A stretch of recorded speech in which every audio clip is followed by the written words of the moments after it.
I'm Jan. I guess like most of you know me already. And today we will be designing boards, like LED boards. Uh, hope you all are as excited as I am. um, I in the past actually designed quite a few boards. Unfortunately, I do not have them here at the moment. I showed them in an earlier stream though. But we will be talking about like the about the boards which you could put below your inserts basically. And yeah, I got some PCBs which I did in the past.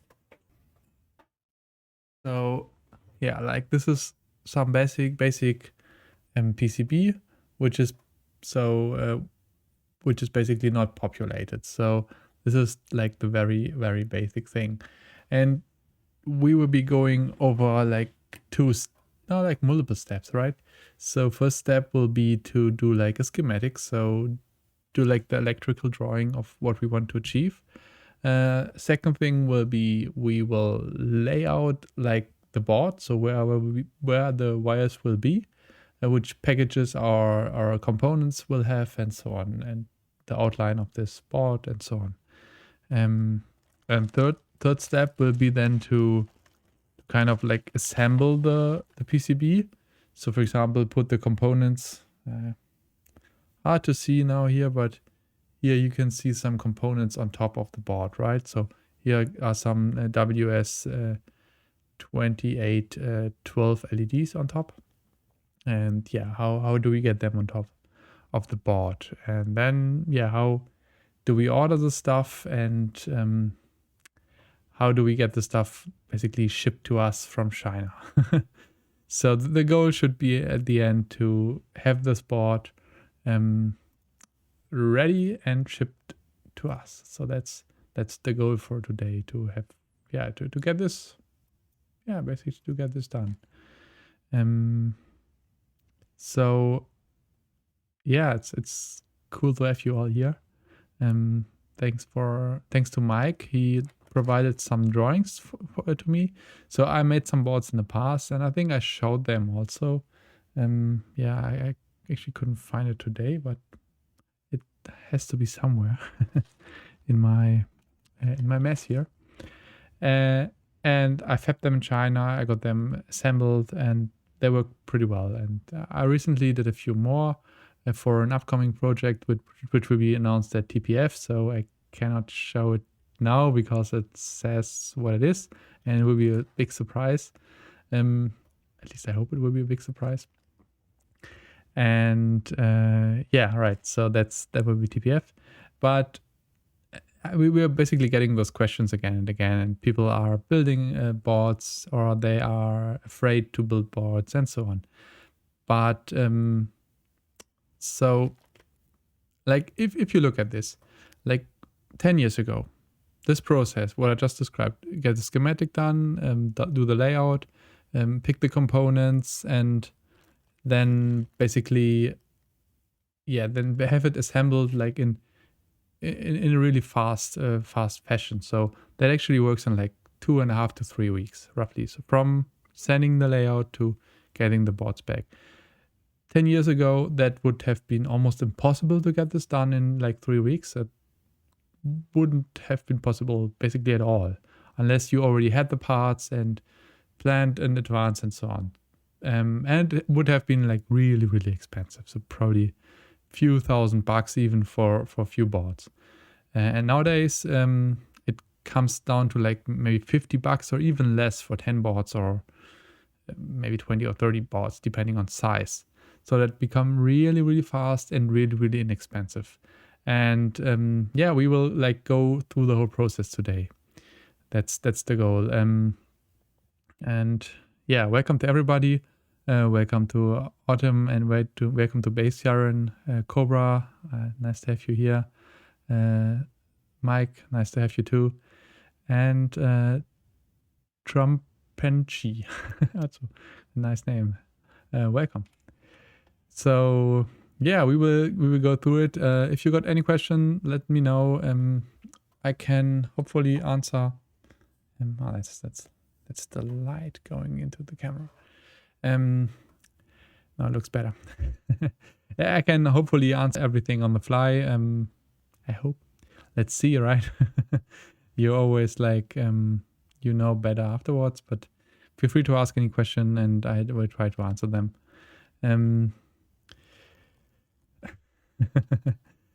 Thanks. So what Mike sent me is actually like an SVG drawing. I think it's an export from Fusion 360. And what he draw here is like a few outlines of boards, I believe, but he can probably tell us. And that's basically a good start. So you design your playfield and usually you put inserts into them, right? So you got like some of those nice shiny inserts and you put them into your playfield, or I don't know, round ones or whatever you got, right? So any kind of inserts. And like I got them all here. I got a lot of inserts here, small ones, large ones, anything. And that's usually in your playfield. And you got this drawn in your CAD file, right? And then based on that file, you will design the board around that. So, for example, in my case, show you my CAD drawing for my board. It's really simple. Oh, I lost it. It's just the outlines of the inserts. So it's really like that. It's for example on my board. So I print this onto my board and I design the board around this drawing. And we will do the same with Mike's drawing today. So I decided that we can go with this part, right? So this little board, I think it goes around like a pop bumper, right? So there will be like the pop bumper here, and this will be some lights on your playfield around it, right? So, oh, hi Dan. So what I did is I just copied this thing to a new like SVG file, and then I saved this as board 1 SVG. So just that we have it separate in a separate document. That's just for the drawing, basically for reference. It's very useful. I use KiCAD or KiCAD. I don't know how it's pronounced. It's like an open source, open source CAD program for doing PCBs. It's, in my opinion, it's a simple tool. For me, it's good enough, basically. They're probably more sophisticated, more fancy tools, but we're designing a really simple board today. And generally, like that's similar in always all of those tools. You got first schematics, and then you got PCBs. So a schematic is basically the electrical drawing, and the PCB is like your layout and so on. So usually you start like in the electrical drawing. So we can open that here, and now we basically get an empty sheet. It's just an empty sheet here.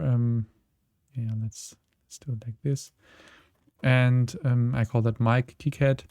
And now the first thing which you probably want is you want some connectors. And let's just start, load the library here. You cannot see the symbols, right? So I have to do this a little bit different. How do we do that? Maybe I just put myself, put myself here. Somewhere? Maybe here. Okay, and you see that here there's like a little icon which adds like basically new symbols. It's a symbol in a drawing, right?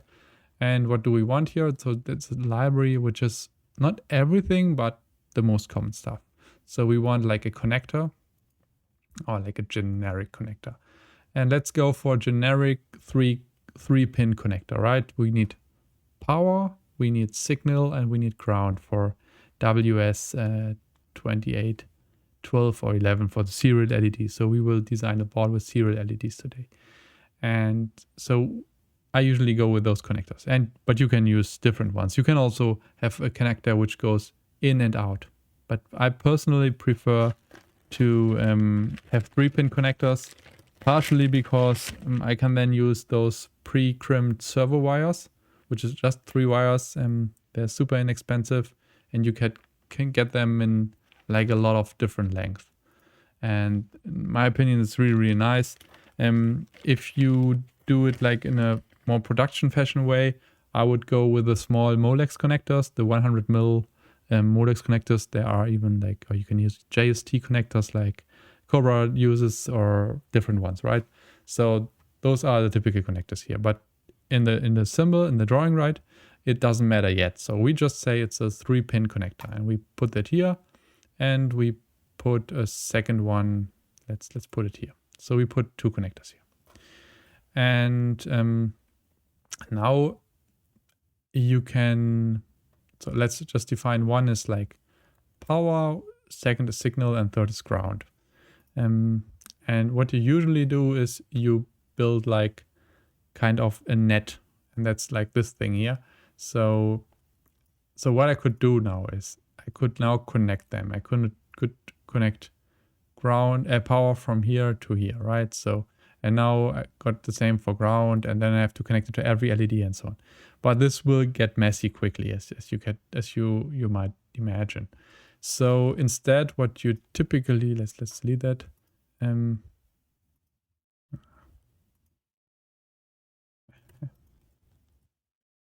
Yeah, sometimes it's tricky to select the small things. And I want to move this, so press escape to cancel drawing. Yeah, I did. Okay, so usually, so they are like in KiCAD, you want to get used to a few shortcuts. That's M for moving parts. Otherwise, you have to go via the context menu all the time, and that's like not so nice. And R for rotate. That's, you will need those 2 very often. But to prevent like connecting the through, you typically do this. Oh, no, sorry. You put like a power symbol, and there you basically go with, we want a ground signal, a ground symbol, and then you put the signal here, and you also put it here, for example. And then everything I connect to the symbol is at the end is electronically connected. And I will also put a few here in the middle, because we will have our LEDs later on in the middle. So let's see how many we need. In our board, it's 1, 2, 3, 4, 5 LEDs. So we need 1, 2, 3, 5 ground pins. We do the same with 5 volts. Like, the name doesn't really matter, but it will then later connect all the 5 volts pins together. So it's nice, in my opinion. So we will have 5 volts. And now we need the LED itself. So again, we go here and say it's WS2812 B. So that's typical. So there are different ones, right? So there are LEDs which have like 6 pins, or the typical is this one, this 2812B. That's with 4 pins. There's also an 11. That's and that's this chip here. I got a bunch of those.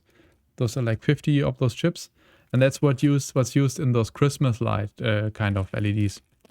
And this chip has, again, serial input, serial output, and it can drive like 3 LEDs.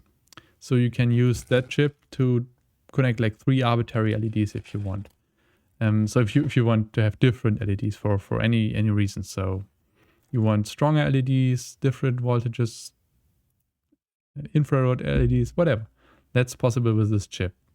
But we want WS2812B. That's the typical LED, and this is the default like package at the end. So that's what it looks like. For a lot of parts, you can have like a symbol, like a generic LED here, and later you can choose if it's a big or a small one, right? But for this one, there's like a specific package already and it shows you. So we will use this, this package and just put those here quickly, right? So now we got our connectors here. So let's quickly connect ground and power here. And now we do the same on the output side. We connect that. And next is we put supply to all our power supply to all of our LEDs. So here it says VDD. You could now look up the datasheet and it would tell you that VDD is the supply voltage. That's also like a very universal like naming. And VSS is like ground. That's the opposite, right? And very conveniently, so it's very convenient. Those are on the top and on the bottom. So let's quickly move this here and connect those up. So we put in power, we put in ground, and now theoretically I could also do it only once and then duplicate it, but it's not that much work here. Okay, now we get the signal and put it to D in. It's for basically data in. So let's move them all one down so it looks nice. Check in, then data out, data in of the next one, and so on, and so on, so on. Oops, I missed it. And for the last one, we connect this basically to the output to the next port. And that's already like what we need for the electrical drawing. Now if you look at those typical PCBs, like for example, the fast one here. And that's what I have to remove like exposure lock. So here, and autofocus. And now you might notice that there's like a small tiny grain of something here, and that's like a capacitor. And this capacitor is now, that's let's put back autofocus. This basically, that's all on there on all of those boards. And the reason for that is that the data sheet of WS2812, let's put that up, WS2812 data sheet. Yeah, here it's from Adafruit. They got the data sheet, for example. You can read all about this stuff here, right? So you can read, for example, the input voltage and so on. So when it will catch fire, how bright it is, and so on. And there's often like a reference, so a typical application circuit. And you will find like in a lot of designs that they actually copy this. And here you can see that they use like a capacitor here. Typically that's there to like reduce power ripples. So because it's turning on with PWM, the supply voltage here might not be super stable. And for that reason, you add this capacitor. Luckily, there's now like a newer version of this LED. So that's called, let's look it up. So we will later use this electronics part library basically. And there's like a newer version, it's called WS2812B minus BW, B/W, right? And that's the same part, same outline, everything, but it's just a newer version of it. So you can also have the normal version or you can have the newer version. It's also same price as it looks here. And now we can check that. And if you look at the datasheet, it says one nice thing, and that's some point. It says this capacitor is no longer required. I don't know where it says that, but I looked it up earlier.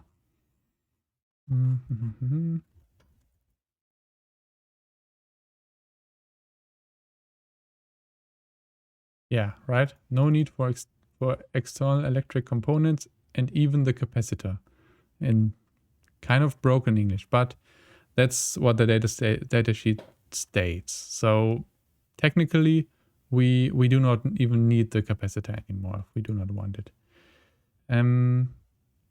But let's pretend we want to design it for both of them. So how would we do that?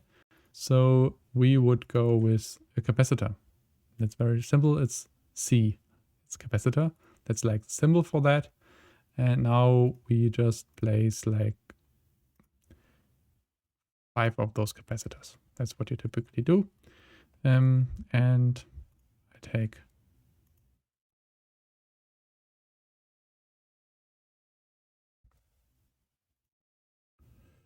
take power and ground again and connect those up. And now that looks pretty weird, right? And the reason for that is that now they look like they are somewhere else. But they are basically connected to the same nets or like the net power source. And at the end, we will place them very close to the other, to the chip basically.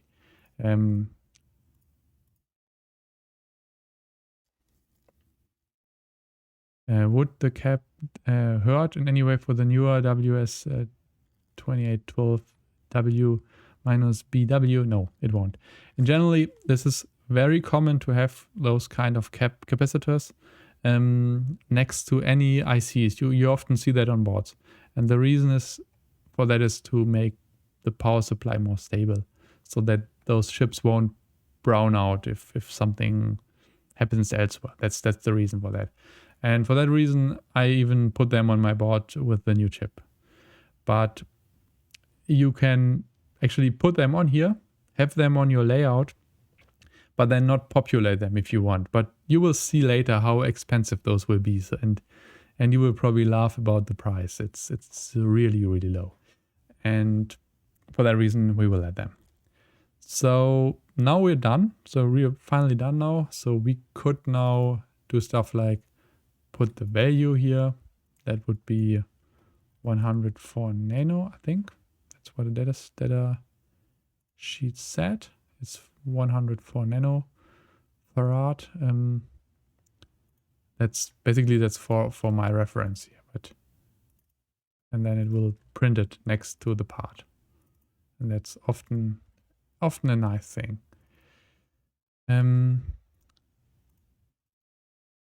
So bam. Okay.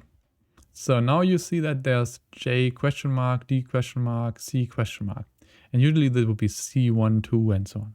So for that reason, the next step is to assign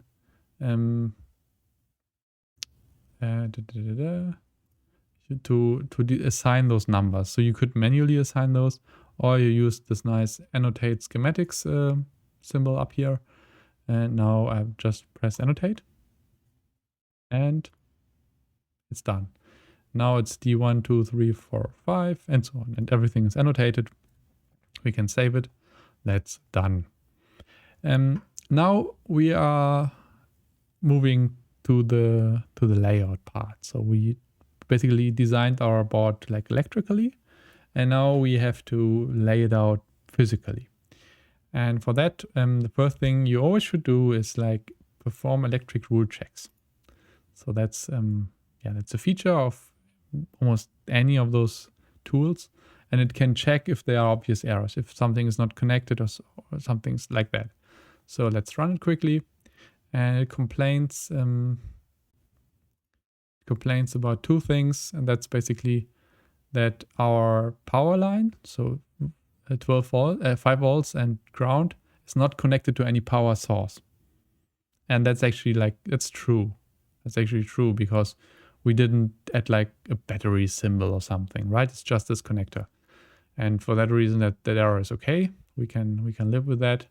But if it showed like something is not connected or so, then that would be bad. So I can quickly show that.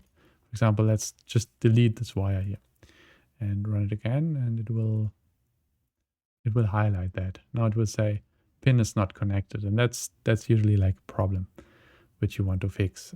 So let's revert my deletion here. Oh, if you saw that now, I will do it again.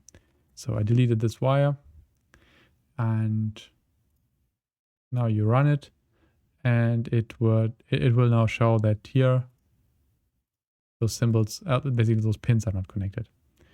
And now we can connect them again, run it again, and the error will be gone.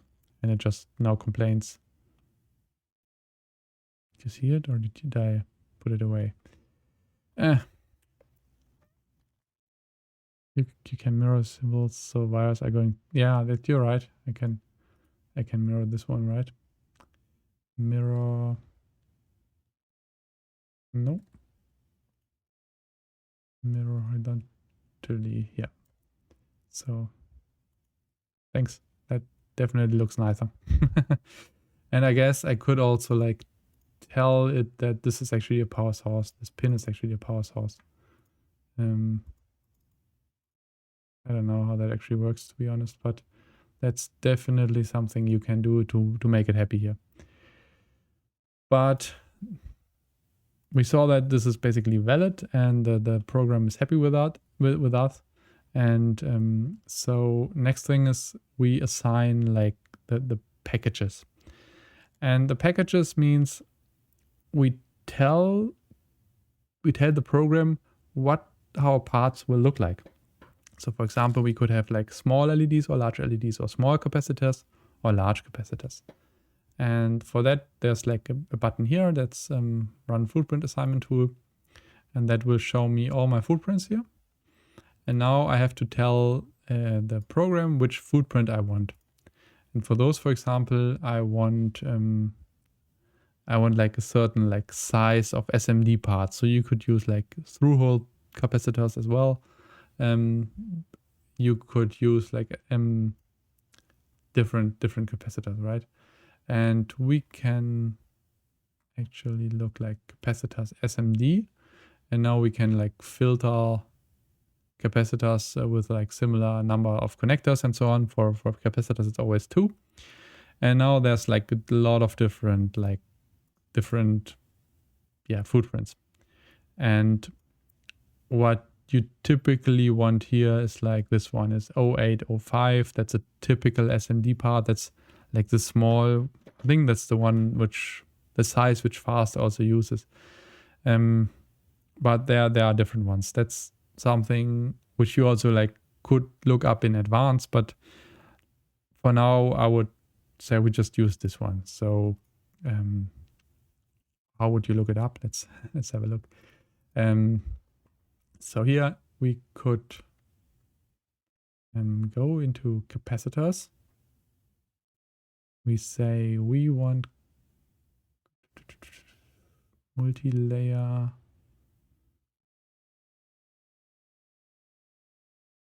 ceramic capacitors. Yeah, that's the one I want. And now we can say, now you can see that the same package types exist here. And now we want like something like 100 nanofarad. That's basically the size we want. And now we can see what we can have. Let's say we only want parts which are available. And now you can see they got a lot of those in stock, and they are really, really inexpensive. So like less than a cent. And yeah, we can basically choose from here, and we can have really small ones. So you can see this is super tiny, right? That's 04, 02. We can have them as 06, 03. That's a little bit larger, but still super small. And we can also have them in the comparatively large size. So relatively large. I mean, that's still, you will see that's still tiny. So that's an 0805 part, but it's a little bit larger. You even use larger ones, but that's like a typical size for that kind of capacitor. So let's just go for this one for now. And then we will have those capacitors. For the LED, that's already sorted because there's just like it's a specific LED, and that's just this one. And now we have to choose connectors, and now you can choose anything. So for example, in Pinball, you would use Molex KK 254. So that's a very typical Pinball connector. But there, as you can see, there are more Molex connectors you can have, or you can even have like any JST connector or whatever you want. Let's pretend we take the Molex KK, and we will use some Chinese knockoffs later on. But let's just put those here for now. So that basically you have to think about a little bit what you want to have here, right? So think what kind of parts you want. So now we got that sorted, and now we basically go over to the board. Is there any specific locking connector I like? I mean, I usually go with what's available in China. So specifically, I like the JST ones, but I also like the Molex KK ones, right? The Molex KK ones are, what do I have? Yeah, I got them. Wait a second.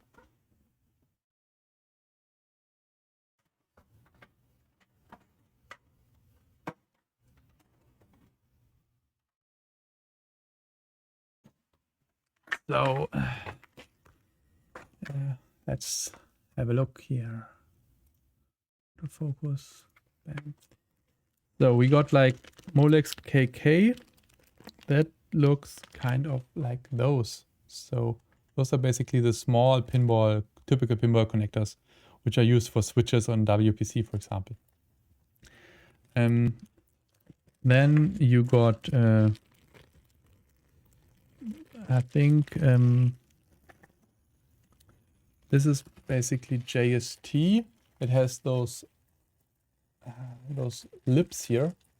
So the slips here on the connector, right?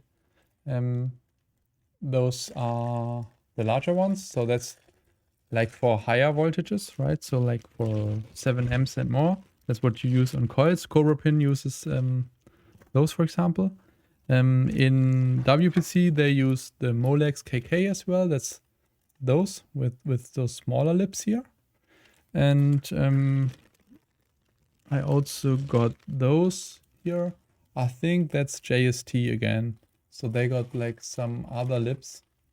I can probably hope you can see it. Yeah, that's basically the different types. But I would go for those here. They work fine for LEDs, but it's kind of like a matter of taste and what you get in China. So it's also part of the story here. So you really have to think about that.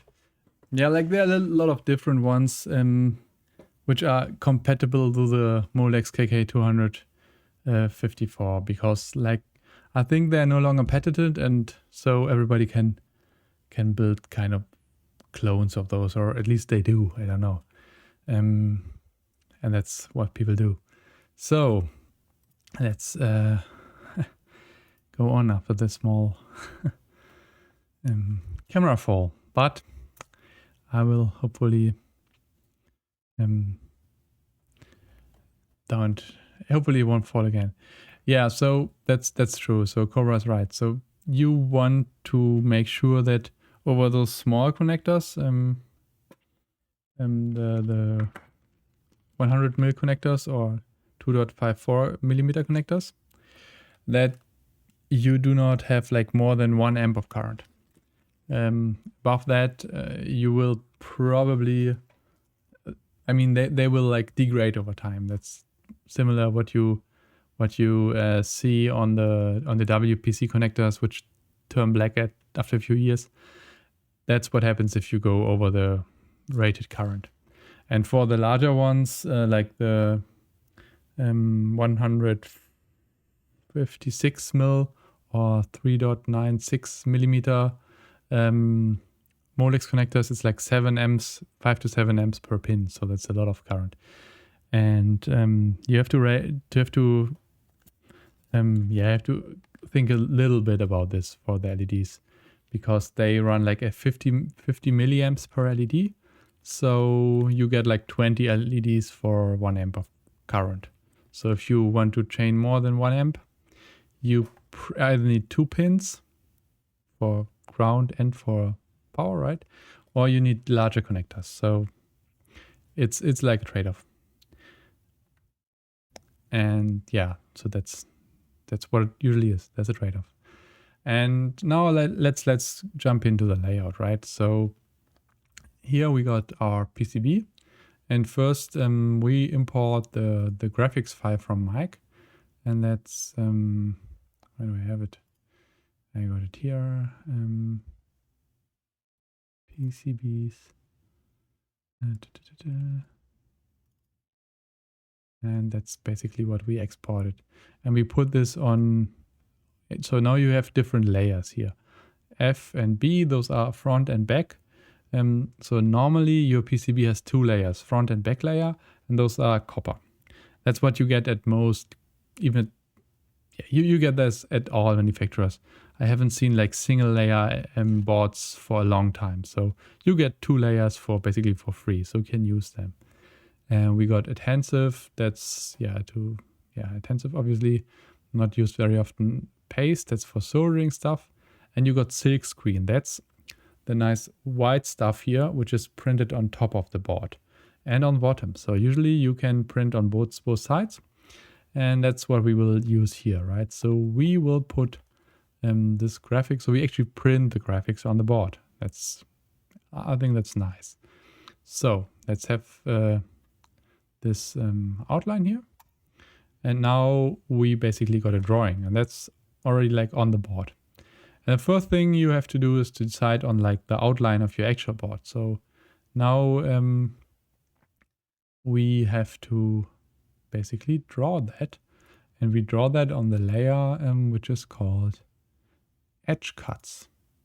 So edge cuts here, that's the layer. You can select the layer you're drawing here. You can also hide and unhide them. So for example, we can now hide the silk screen here and unhide it again. So now let's basically plan out this board. For example, we do not need this part, right? If the connector is here, it would probably end like somewhere here. And am I doing this right? Yeah, I think I'm doing this right. And now let's say we want to draw an arc, and I've actually never used that because that's now around here, kind of like this. Okay, I did it the wrong way around, but I can, no. Okay, has to do it like counterclockwise, or clockwise, yeah, probably right. So now we connect that here. Maybe we should. So you can choose the grid here where you want to draw. Usually you want to have like a larger grid somewhere, and now you can easily connect those and have straight lines here. So that's kind of, I don't know if this is like, if the board has to be this size. So usually I want my drawings inside the board, basically on the board, but you can adjust those later.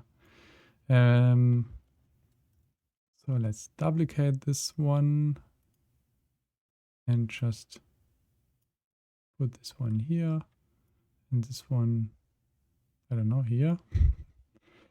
Kind of this. So now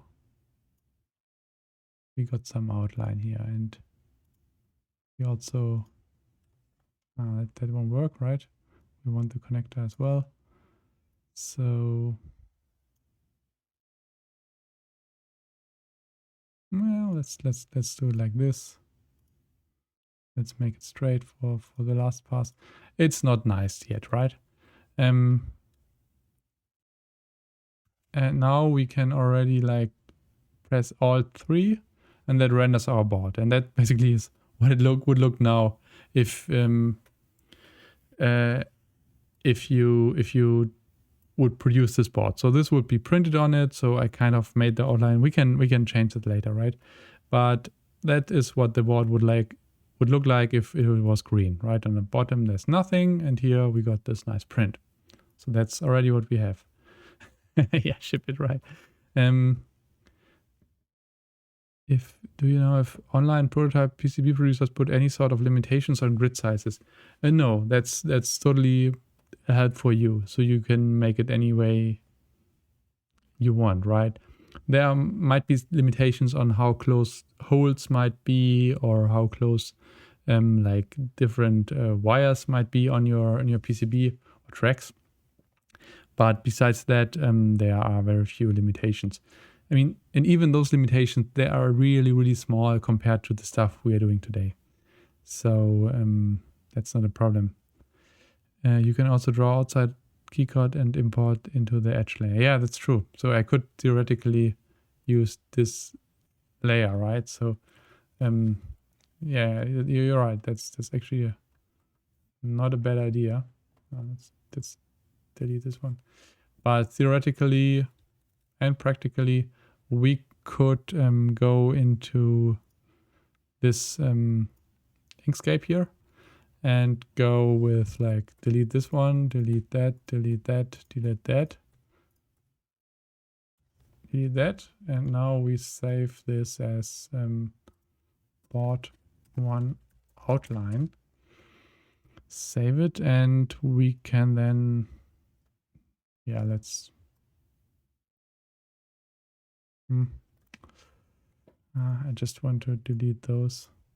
Yeah. Let's put everything and remove this one. And now we deleted everything except the drawing. And now we can import this again. So we import the outline and we import it to edge cuts. And now we got like, I know we have to line them up. That's sometimes tricky in KiCAD. Or I didn't, no, it's not. I know how that works. No, I don't know. Move exactly. Yeah, I now fail to like line them up exactly, but I can just do it as close as possible for now. Okay, they're kind of lined up, and now it will be, yeah, it will be like exactly this size.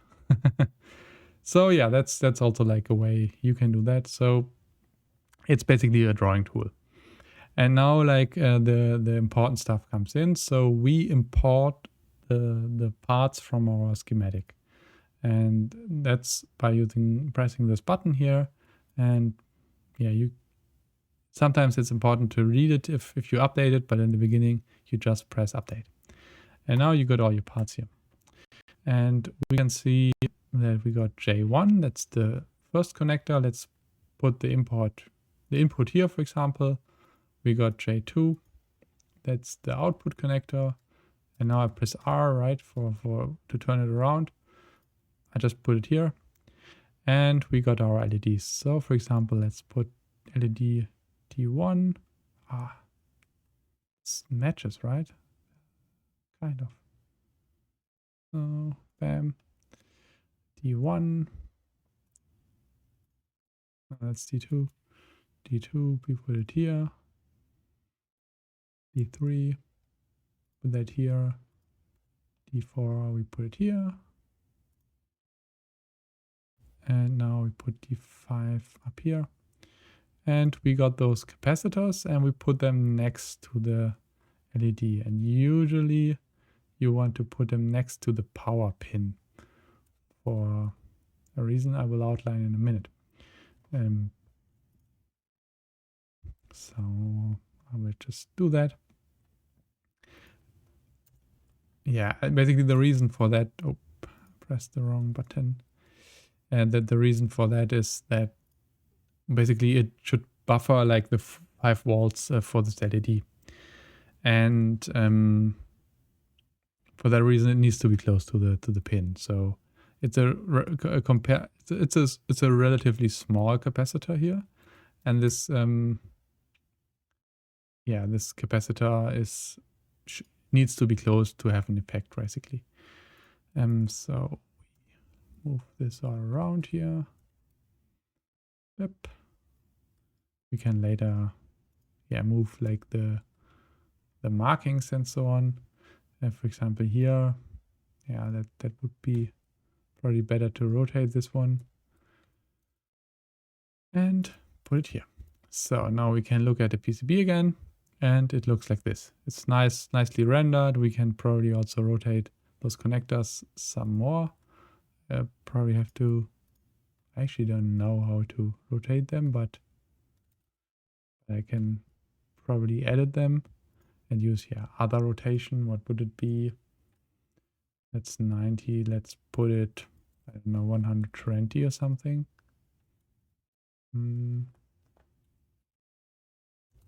Maybe not. Other direction, 70. Okay, better. Like 60. Kind of. We could look it up in Inkscape, obviously, but 95. Yeah, roughly, right? Roughly set. It's not very typical to have parts which are like partially rotated. That's like not in 90 degree increments, right? So that's kind of untypical. But and I wouldn't do it on this one, basically. On the other one, yes. So now we see like those tiny rat's nest wires, how it's called, and that's basically what has to be connected. And now you could connect this all up with just tracks here and it would work. But that's not super great. Instead, what you typically will do is you will have like a ground and a power plane. And that's done by drawing like a filled zone here. Again, that's a little bit tricky here on this PCB. I'm actually not sure if we can import that. Probably not. And since we're using SMD parts, those parts will basically be on top. So you can see that those pads here are red, so they will be on top. That's the front layer. I also got the back layer, and we can have wires in between. And we can now like draw on the top layer, and we can also connect it through the board and draw on the other side. So one thing we have to take into account is like for this board, the connector is actually not on top. So where did I put my fast LEDs? So you can see that the LEDs are on this side, but the connectors are on the back. So I populated a few here, right? So here I have a few connectors. And most manufacturers are not able to do like basically assemble both sides. So some are, but most are not, and especially not the very inexpensive ones. So in this case, we would probably not populate this one, but we still have to change the side. So we basically have to change side flip. So it's F basically, and now it's inverted here, and you can see that it's now on the other side. And we have to do the same here, flip. And now we have to rotate it again. That's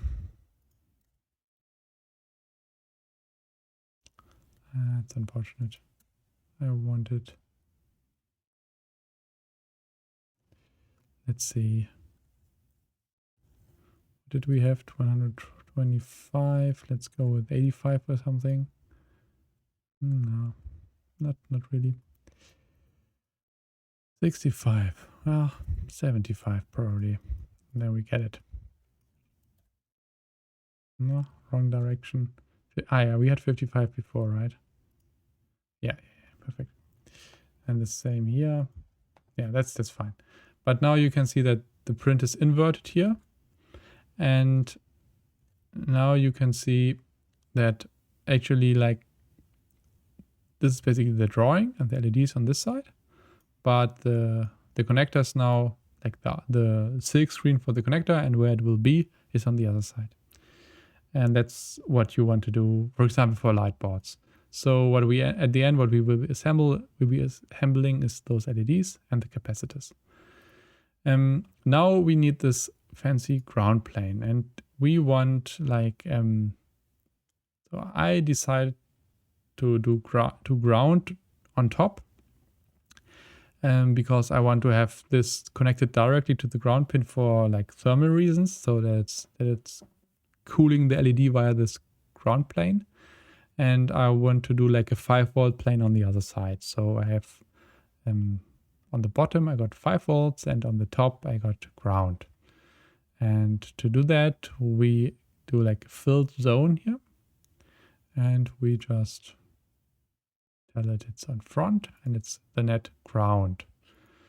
And now I will just do like a sloppy job here and kind of draw that. But because, I mean, it doesn't make such a difference at the edge, but it cannot really go outside the edge cuts, obviously, right? Because then it would be in the void. So let's put it here. And now, check.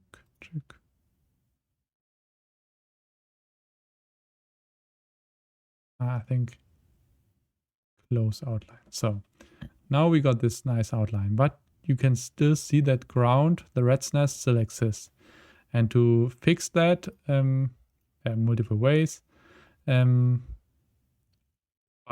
one of them is basically to run like the design rule checker. And the design rule checker will then calculate the zones. Let me show you. So we now run it. And that's basically the same as with the schematics, but with like my physical layout. It will tell me all the problems I got. Like for example, where two elements overlap. But let's just remove the warnings for now. We got errors of stuff which is not connected at all. I mean, that's true. That's all the rat's nest here. But what you can see is that it now connected ground to this copper layer on top here. So ground is now connected on all of those LEDs already. And it's also connected to the connector here. And we can also see that if we render it. So now we can see my great layout here, and you can see it's connected here. And it's also like connected here to the LEDs. And basically that's already how we connect ground. Now we basically do the same for, so I just duplicate the zone for now, and then edit this zone and put it on as a 5-volt zone, and then put it on to the bottom. So now I got basically two zones, one on the bottom, one on top. And we can now run the design rule checker again. But it didn't change much. So it still complains that 5 volts isn't connected, but even though the plane is below. And the reason for that is that now I got like 5 volts here on top, on the top layer, but the power plane is on the bottom of the board. So we have to connect through the board. And we can also see that it's now at the top, and that's like the bottom, but there's like no physical connection to the parts because they're not through hole and they are not going through the board, only to our connectors here. So this will be connected here and here. You can see here as well, right? So now we start like routing stuff actually. So we will like run a wire from here to here. And now if I do it by default, it will be like quite a thin wire. So that's, I don't know how thin this is, but it's relatively thin. it says track width 0.25 millimeters on bottom. So it's a small one. And for power, we want like a larger ones. And we can actually like basically define those sizes. And we will do this. I will define like track width for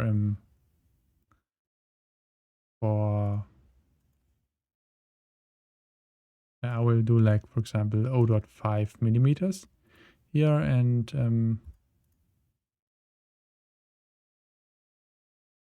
I have it? Net class. Yeah, I want to do a new class which is called power, and there I can do like the width, the clearance, so how much space should be between tracks and so on. But we will just make the track like a little bit thicker. And now I can tell like the different nets, like 5 volts and ground. Now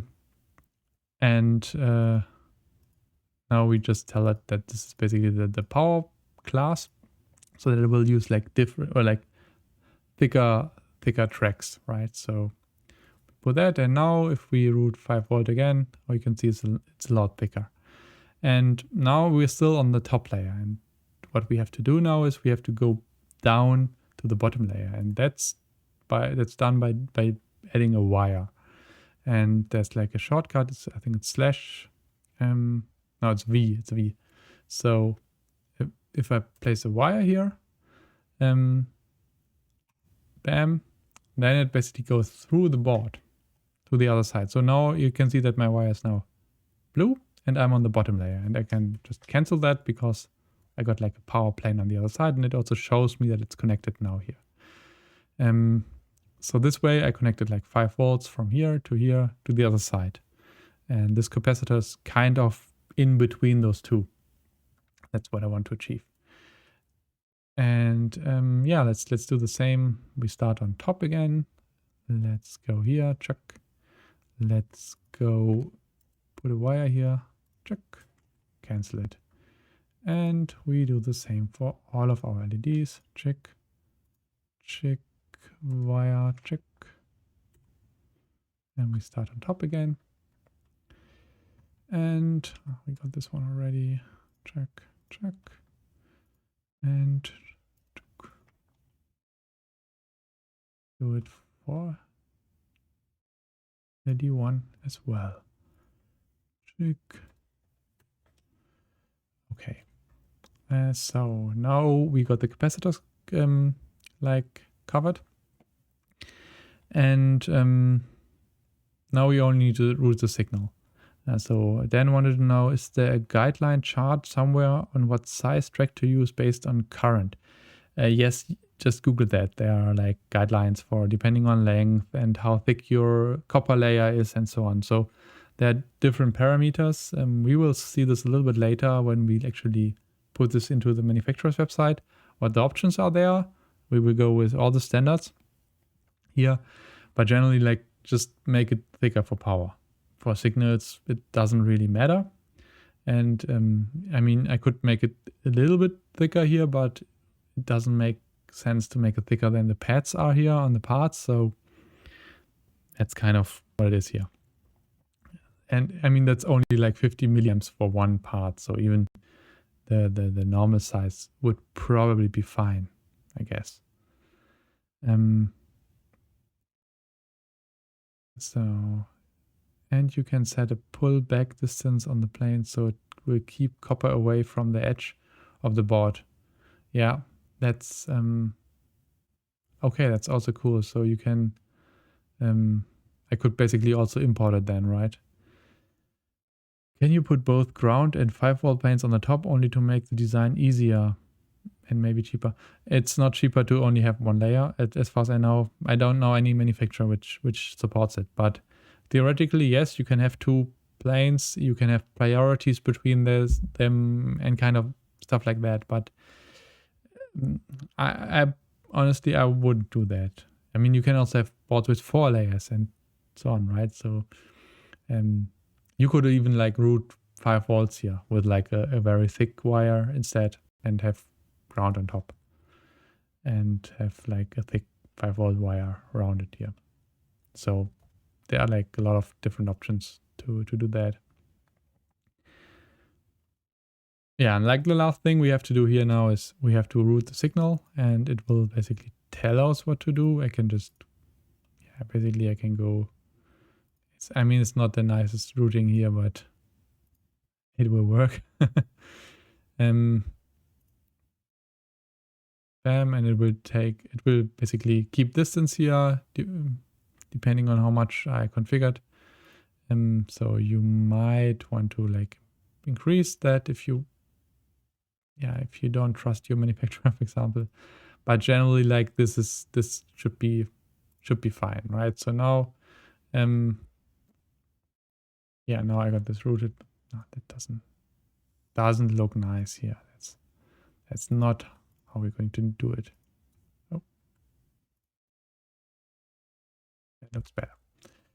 And now you should always run like the DRC, the design route checker. Let's run it again and let's see what it says. It says no errors. That's good. So we do not have any errors. Nothing is not connected. So it's generally happy. So we got some warnings. That's now because like our print is at the edge of the PCB. So it's cut off and so on. So it's complaining here. I got some overlaps here. And it's also like, yeah, it complains that, yeah, you obviously cannot read C4. So we can move that. Let's see here, it's the same. Move that a little bit. Anything here as well. So that's like making it nicer. Otherwise, yeah, it won't break the functionality, but it won't look as nice. The only single layer board now these days are the aluminum backed ones. Okay, yeah. Yeah, if you go for special stuff, there's like a lot of special stuff, right? But for the very simple ones like we are doing here today, that's what you get here. And now, yeah, basically that's it. And that's what you do on designing the board. That's how it would look. It will nicely print, or we will nicely print like the destinators here. We have like the first pin here that's important so that the orientation is correct later on, right? So you see this tiny edge here. That's important that it's here. And this is the first pin. And that's clearly marked on the board. And yeah, this looks odd, but it's because the print is different. And here we got like the print for the connectors. And yeah, as you can tell, I'm not like an expert in this. I just have been doing it, and it's relatively, as you can see, it's not super hard to do.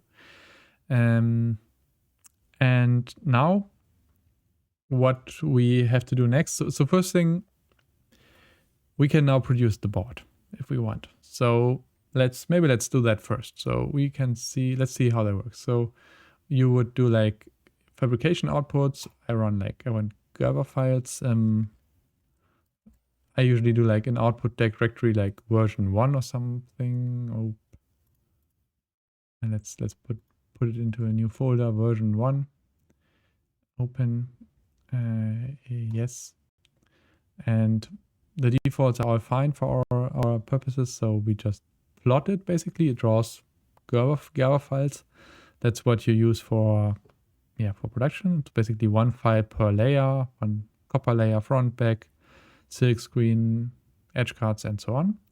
And we need to generate like drill files. That's basically where they should drill connectors into the board and where the wires are going. So we just push this button as well. And I think that's it. And now we can go into like the folder here. We go into this version 1 folder. We select everything. We press compress. It's German here, but trust me, it's just compress. And now we compress it into a zip file.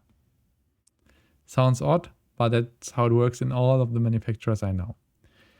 And as you might have seen already, like we will go with JLCPCB, which is like really, really cheap, but they are good. They got a lot of parts, and you can see that later on. So you press, like, you might want to do an account first, but generally you press order now. And now you get this interface, which also looks similar, like in a lot of Chinese manufacturers for reasons I don't know. But they might be using the same software. So we upload our zip file, and it will be processing our zip file here. And in a minute, we will see what it will cost to produce our board. Just the board, it's not assembled basically. So, and you can see that this will actually cost us €1.78 for 5 of those boards. And it cost me like €19 to ship it to me. So there are also different shipping options. For example, I can ship it for like longer times. I can ship it for less money, right? I usually go with this one. That's super good in Europe. If you're in Europe, Euro package is great. They ship it into Europe and then ship it domestically via DHL or somebody. That works great. DHL Express if you need it really, really fast in like 2 to 4 days or something, right? But shipping is like always an issue in China, but even that you can see, like, I can do it like this. So it's $5 in total, right? Just to produce the board. I can choose the color here. Unfortunately, like for assembly, there are like some limitations here. So if we want to assemble it, for example, you might want white, and they can assemble white, but they cannot assemble white with a lead-free finish on top. Finish is basically what the pads on the PCB look like. And for some reason, they can only do it with lead. So it's like illegal to sell that in the European Union, at least. I'm not sure about the US. Also, you do not necessarily want to solder with lead or touch stuff with lead. It's not good for you. So I personally then go with green and lead free. That adds like €1, well, maybe a little bit more if it's larger. It will take like 2 days to produce, and it will be here now in a longer time, but it also can be here like in a week if I want. So that's like one of the things. So mounting holes are something we would add back in KiCAD, I assume. Yeah, that's true. I forgot about that. That's a good point. Maybe we should do that as well. We need to do mounting holes. You're absolutely right. For homebrew, do you try to make more generic boards and spacing so you can use multiple copies since order quantities more than one? It's obviously something which can be done. That's like what, for example, Fast Pinball did, right? So they produce those sheets of LEDs. That's always one LED. They are like, I think, $60 for 50 LEDs or so. I mean, you can produce them for less here, sure. But it's still, if you're building homebrew, that's a fair deal. Building those larger PCBs is good for like for having less wires, for a nicer looking bottom, you got issues if you got like a lot of those servo connectors and you daisy chain a lot of LEDs. With the board, you get less problems. Less connectors, less failure points. So in a homebrew, you do homebrew for fun. If you think it's fun to build those boards. As you can see, it's not super expensive. And does it work with this fast LEDs or with other LEDs from China? Yes, it's definitely easier. But this is, it looks like a more finished product if you do it this way, right? Like mounting holes, you can add them in a schematic, but generally you would. So I add them here. So I just add a part which is basically not part of the schematic because the mounting hole is just a mounting hole. And let's see. There is like mounting hole. And now you have to decide what you want, right? So you can decide M3. So I would usually go with like M4, even something like this one. But depending on what you want, metric or not, you can decide which holes you want. So I would go with, yeah, something like M4. Yeah, I don't know, something like this. So let's put this one. Oh yeah, this board isn't that large, right? So maybe, yeah, I don't know. So I certainly want one here.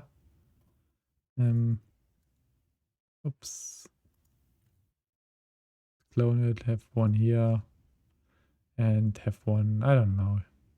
That's not so nice. Maybe, yeah, maybe you would want to make the board larger somewhere here, right? So like this.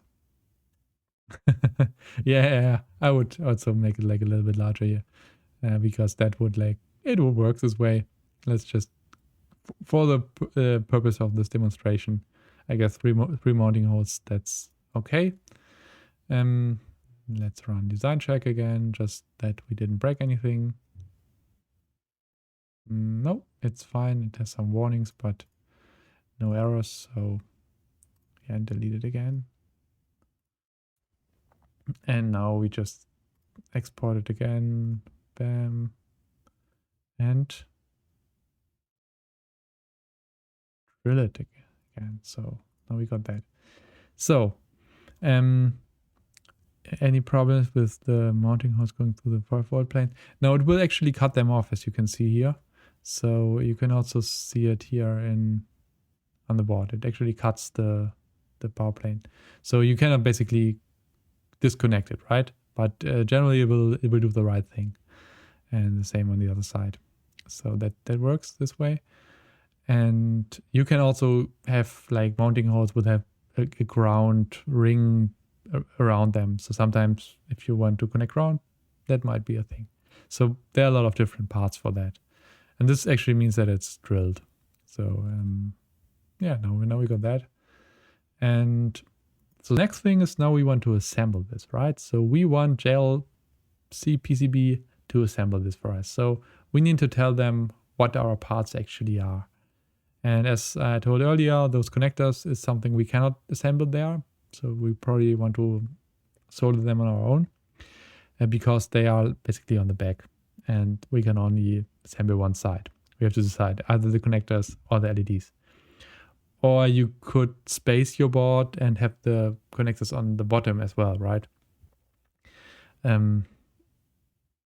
Yeah, you're right. So, I mean, this one you mean, right? This one isn't the greatest one. So, yeah, that's like, yeah. And now this will pose an issue. So let's reroute this one, kind of.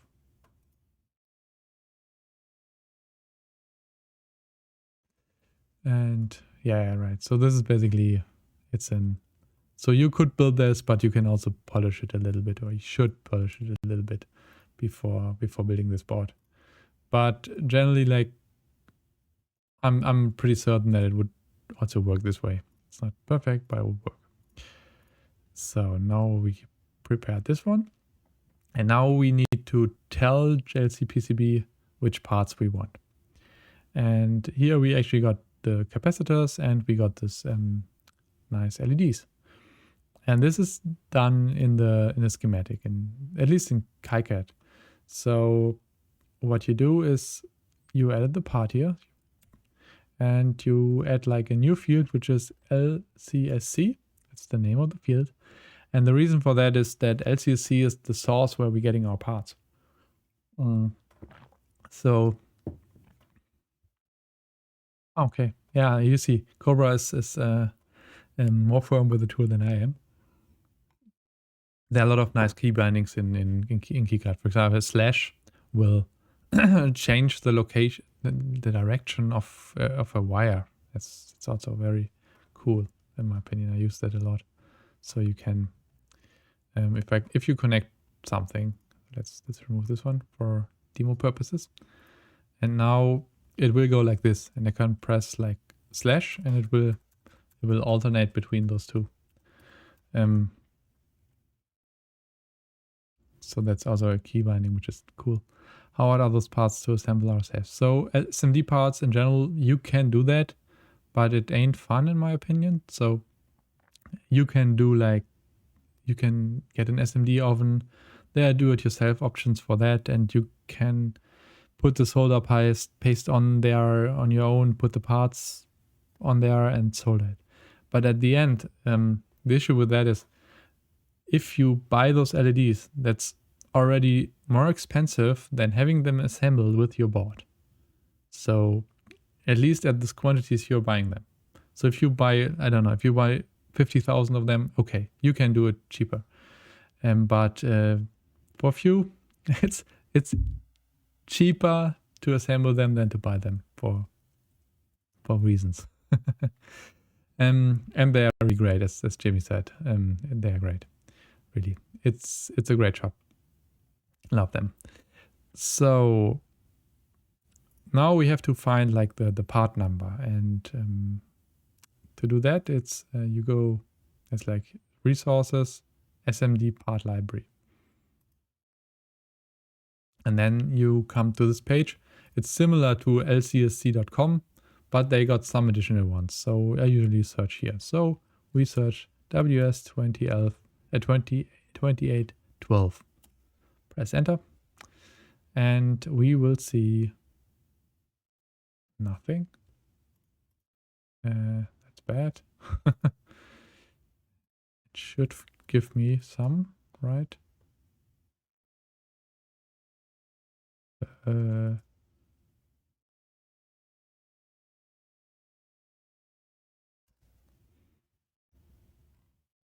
don't know why, because I searched here and it works. And so basically that's the same thing. So at the end so you can search here. Sometimes the search is better here. I don't know why this is not working now.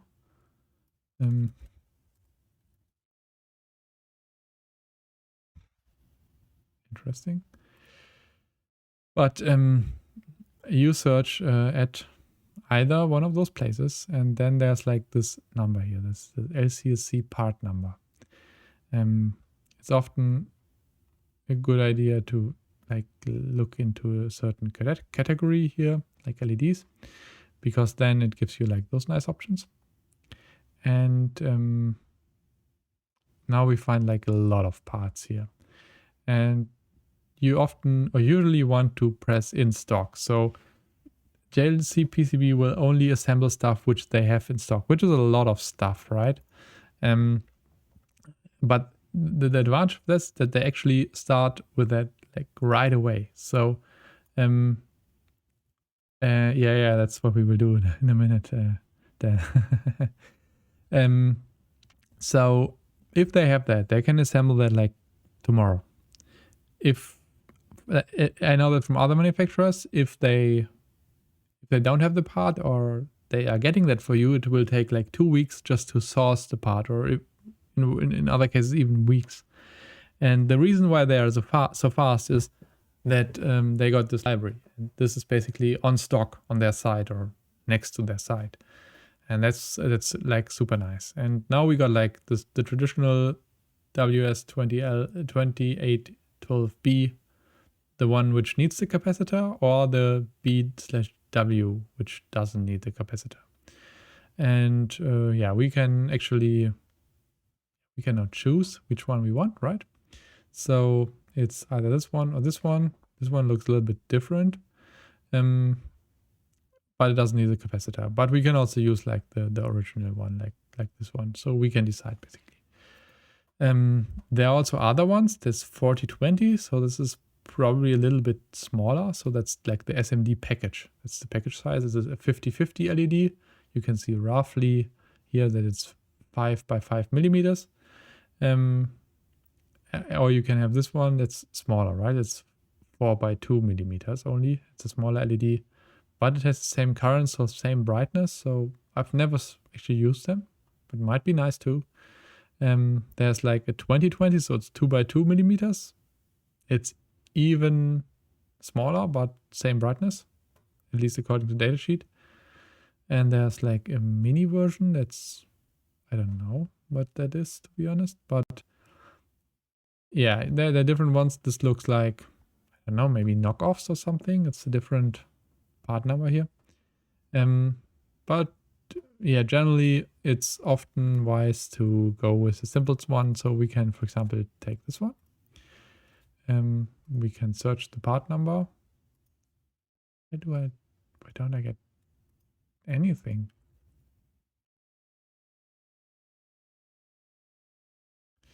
Yeah, I don't know. Let's see.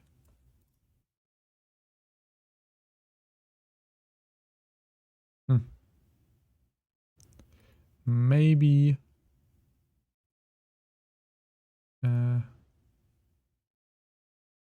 we go into the LED category first.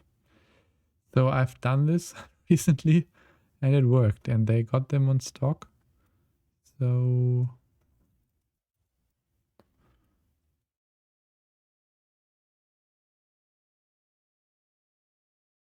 how's it called?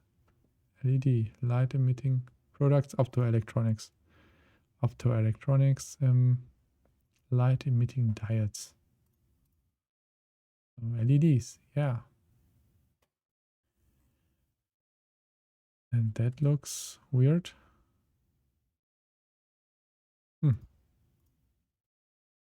Yeah, might be. Sometimes it's broken. That's kind of bad, but we don't care for now. We will just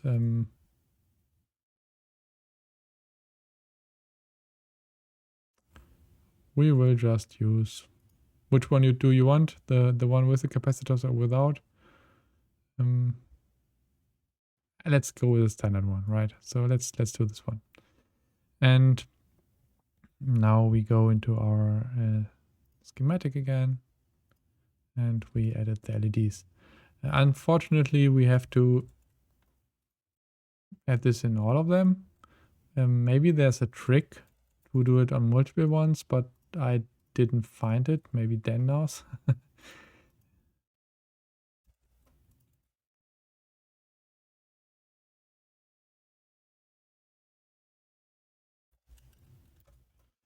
You mean I need to put wildcards in there? Let's see. I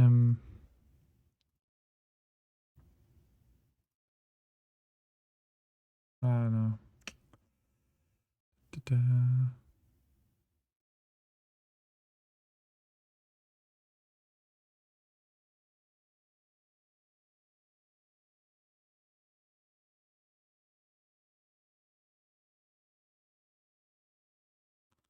Yeah, maybe, right? 28. Yeah, find something. But not the right thing.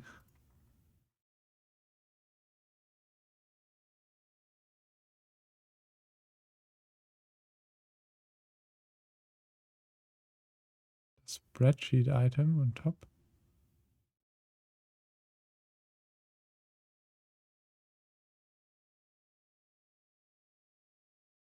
Okay, they got one here, but it looks like a knockoff, to be honest. I'm not sure if that's wise to get this one. Click the spreadsheet icon on top. Where's the spreadsheet icon? Ah, in KiCAD, okay. Yeah. Awesome. Yeah, that's good.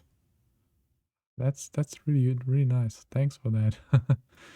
Okay, now I can edit it here. That's great. Yeah. You can't see it. You can edit it here. And now we have to like select the capacitor. That should work better. So worst case is we have to use the knockoff part. But I recently ordered them, so it definitely works. I'm not sure why it sometimes does not. But we will see that in a minute. You will see how this looks if it's not working. So now we need like a capacitor, and we need like an SMD capacitor with like this 0805 package, and we need 100 nanofarad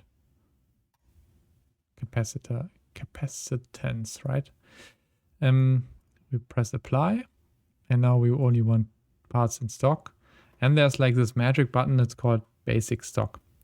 And what basic stock means is basically that it's always in their machines, and it's generally cheaper, and you pay like less assembly fee. So for any like extended part, you pay like a fee so that they actually add it to their machine. And often ways you have to buy at least like 20 or something here. You can usually see that here. Yeah, they don't say it here, but often you have to take at least 20 or 50 of those. And the reason is that they come on reels like this. This is like an SMD part here. This is actually the WS2812 LEDs. And they actually have to cut the reels for the machine. And so they lose a few parts. If they cannot simply put 5 of them in. So they have to use at least 20 or 50. And for that reason, you have to pay them like the parts. You will see this later. But for basic parts, that's basically not the case. So it's nice if you find something which is called basic part, then always use that one if it fits. So 50 volts, that's fine. It's 100 nanofarads, and the rest isn't so important. So let's take this one, and we put that, yeah, bam. Apply, save, and continue. And would I order the connectors from them too? Honestly, I never did that. So I usually buy them from my local electronics store in Europe. They are fast. They know they got everything. They got the knockoffs, and they got like the original Molex stuff. So you can decide. That's where I get those parts, which I assemble on my own. And yeah, but like if you want to do a lot of boards, you could, for example, do an angled connector below the board as well, right? And then just push it in from top if you have spaces between the board and your playfield. That would be an option if you want to mass produce it. That's like the things you have to, or you can look at later. And now there's this magical button, BOM, bill of material. And now you just press generate. So I think I got like some special export, but that's actually not really needed here. So you can also use the default one. Yeah, maybe. I think they used to, but I'm not sure if they still do. But yeah, like LCSC, that's basically the one of the largest parts supplier in China. So they ship you stuff if you want. And I think JLCPCB had like an option to ship that with your board at some point. Mauser, DigiKey, Reichelt in Germany, for example, is a good supplier in my opinion. Any of those will work. Now we generated the BOM, and we generated. So let's delete the zip file here. Bam. And now we also need to tell JLCPCB where our parts are located on the board. And for that we do fabrication outputs, component placement. And we keep all the defaults. It should be single file for board. But it also seems to be the default. So I do that. Now I got some more files here. And also I got some new files here. That's like the bill of material. That's this one. So we can open that. Okay. And you can now see like the bill of material here for what we already sending. So which part it is, which destinator, and which LCSC part number it is. And now there are like some conversion steps and so on. which you could do manually, but luckily there's a tool for that, and it's called JLC KiCAD tools. And with that, I mean, you can simply call this inside this folder. And just call it inside the folder and it will generate some files. So what I did here is I like load a library for where basically this tool can correct common mistakes which happen when you export stuff from KiCAD to JLCPCB. And this is basically this library. I specify this here because I made one fix, but it's already upstreamed, and if you're installing it now, you should get the fix already, but I didn't update it yet. So I will run this with my library.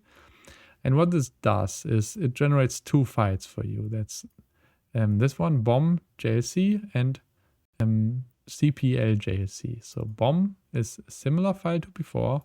Maybe it's even the same. Yeah, I think it's the same. It's actually didn't change anything in this case.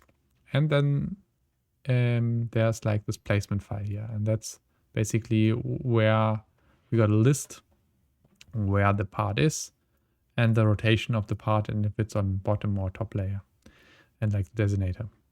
And we will upload those in a minute. So now we will zip those stuff here again.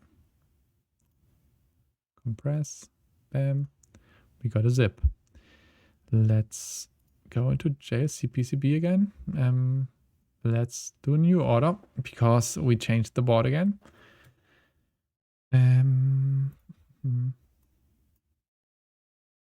Put this here, and yeah, let's keep it green for now. Let's put it like without lead because I don't like it. Here you can, for example, say if you want to have thicker copper layers or so. That's like options you have here. I won't do that. Also, you can change PCB thickness, but 1.6 is basically the default, and that's all fine. You can obviously have more boards here, right? Like any quantity, 25, 100, whatever. You can still see like 25. It's still, oh, you cannot see it. 25 boards now, it's like $15. That's still not very expensive in my opinion. Shipping $10 to me, but that might differ for you. And now, yeah, the Euro package is the cheapest option, or became the cheapest option.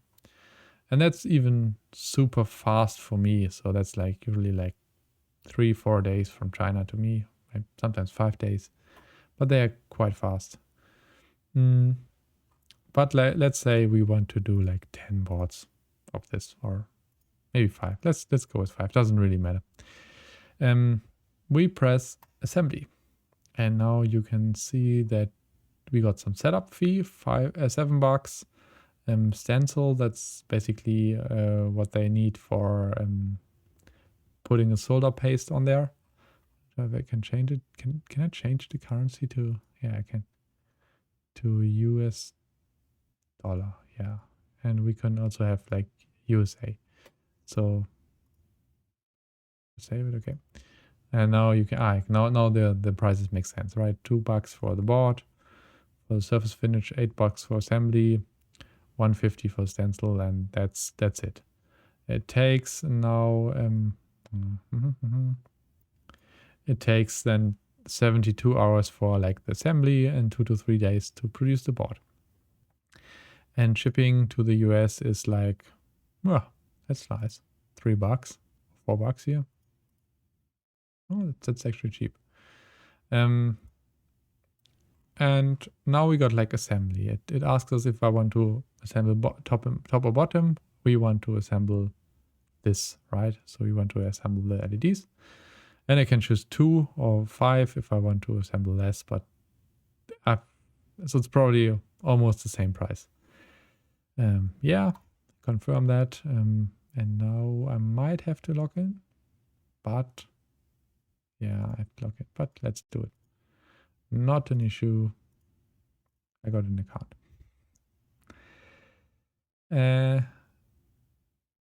Okay, so same thing again, to dollars. And we want to build that. And now the next step is to upload our bill of material and the CPI, that's the placement file.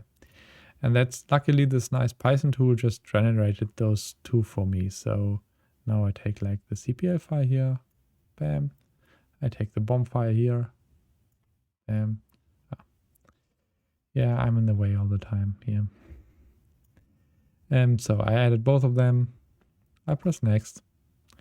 And now it tells me, yeah, it worked. So in case there's like an issue with the parts, it will tell me here. So there we do not have the parts. So yeah, looked like the search had been broken.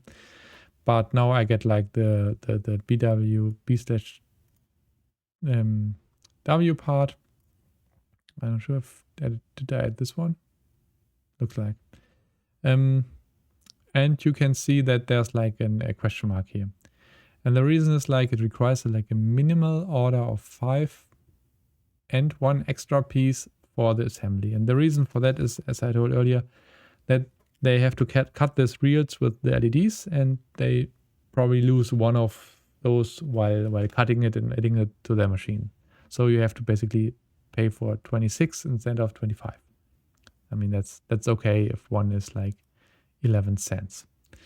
And yeah, they get cheaper if you buy more. And then you got the capacitors, and now you pay like 13 cents for all the boards, the capacitors. So is it worth to leave them off? Is it worth? I don't think so. So this is like almost nothing. Unfortunately, they won't ship it to you. Unused parts will not be returned. You cannot. Again. You cannot see it. Right here you can see it. Unused parts will not be returned. You need to get at least 20. And extra 5 for the assembly here. And here it's extra 1. So here they tell you what it costs. And as you can see, it gets cheaper if you do more boards. You can also like buy those parts into your account and then get those discounts if you want to use them over multiple orders. That's also possible. But I mean, that makes sense if you run like larger productions or something. And now, yeah, that's basically it. And that was easy. Now there's an important step, and now it renders where they place the parts. And it's super important to actually check that this is correct. That's really vital. So make sure to wait for the spinner to finish and check that the orientation is right. And you can see here that the dot usually means pin 1, and that's good, right? 1 dot, that's perfect. For the capacitor, the orientation doesn't matter. It shouldn't be like off 90. Sometimes that happens to me. Okay, now broke. And you can see that minus is on the other side. And if we pull up KiCAD again, we can also see that 5 volts is here, plus, and minus is here. So that's perfectly legal, and that's actually how it should look, right? So that's perfect. They will give us the price again here. You can see that this order would cost me like 17 euros, or I don't know, probably $20 or something. Let's see. It states.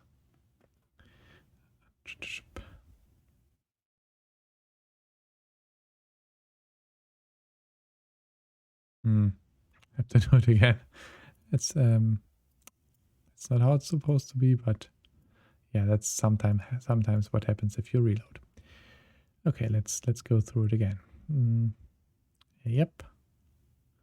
And again, they will render it, and it will be at 20 bucks roughly.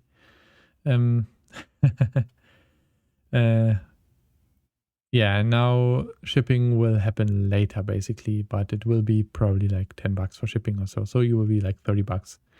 And it will take like roughly like a week for production, and then depending on shipping, a week to 2 weeks for shipping.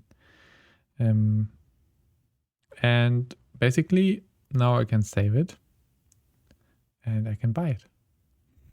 So now you go to the checkout page here, and you can see the board at $3 and $16 for like assembly.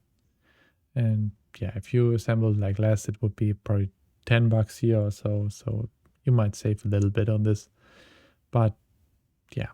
So now we can buy it. It's yeah, you get coupons at the end. That's always like the thing.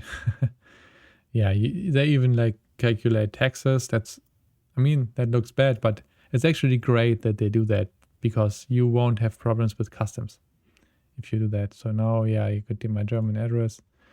And here, that's basically for me, right? So I could have this for €6 shipped with customs and duties. So it's basically DDP. That's basically they pay customs and everything. So it's only up to me to pick it up, or I can do FCA and then it's up to me.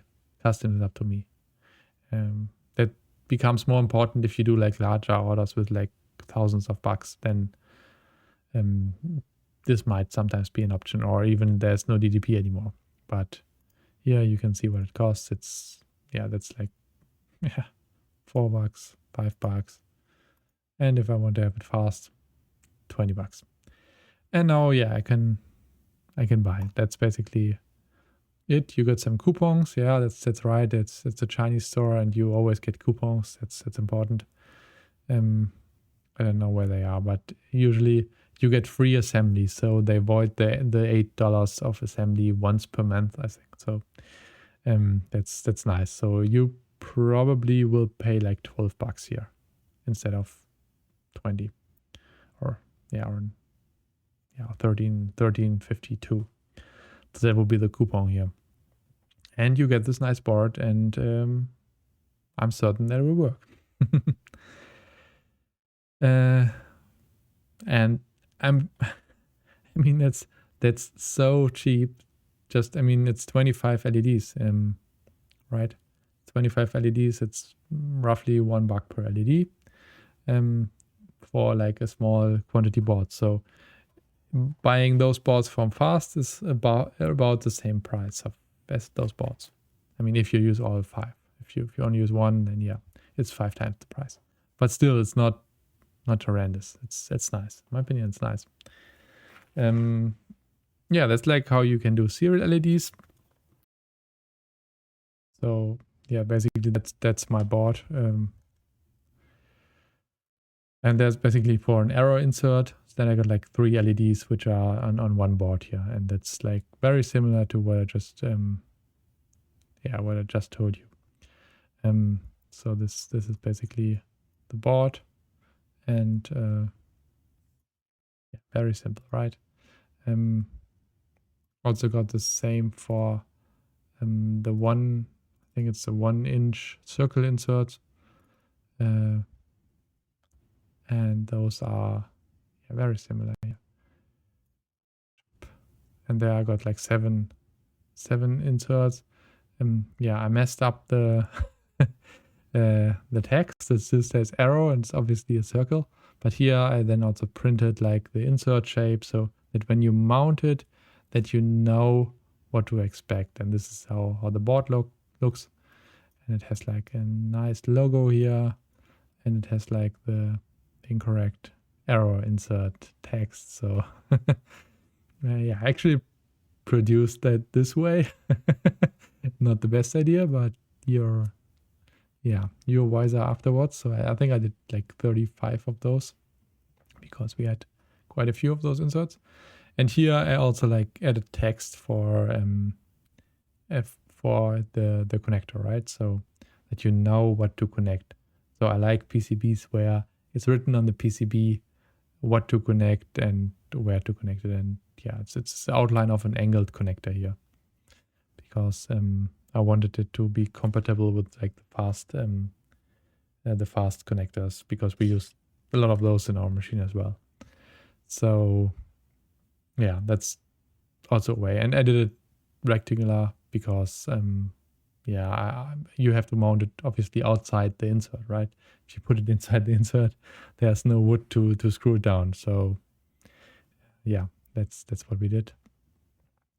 And yeah, that's basically, yeah, it's not rendering as nice here, but it's like similar, I guess. So yeah, guys, that's what I have today. It has been fun for me, and I even learned some stuff from Cobra. Thanks for that. Yeah, and without further ado, see you next time, guys. See you around.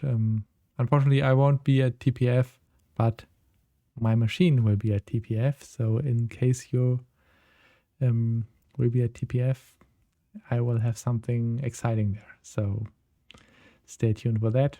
And yeah, I wish you all the best. Until then, have a great time and keep playing pinball.